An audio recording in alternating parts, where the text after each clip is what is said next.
আজ 28শে জুলাই, শ্রাবণ মাসের দ্বিতীয় সোমবার। আজকে ভেজ সবজি বানাবো। তার জন্য আমি আলু ডুমডুম করে কেটে রেখেছি, দুটো তিনটে ছোট মিডিয়াম আলু, আর এখানে 1 পোয়া পনিরকে ভাজলাম।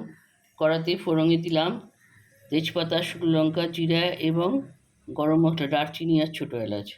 আর তারপরে আমি পেস্ট করে রেখেছি এখানে আদা টমেটো আর কাঁচা কাঁচা লঙ্কা, চিনি, এর স্বাদ মতো লবণ আর হলুদের গুঁড়ো। এটাকে কষাবো এবং এর মধ্যে দেবো কাজু।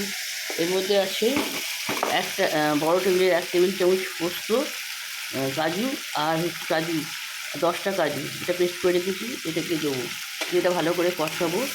কষিয়ে যখন তেল ছেড়ে দেবে তখন আমি এর মধ্যে আলুগুলোকে দেবো এবং তারপরে পনির দেবো। এটা বারেবার কষাতে হবে, কেন কি এর মধ্যে কাজু বাদাম আছে, মশলা বেশ যেন না হয়ে যায়। এইভাবে আজকের রেসিপি আলু দিয়ে পনিরের টেস্টি ডালনা।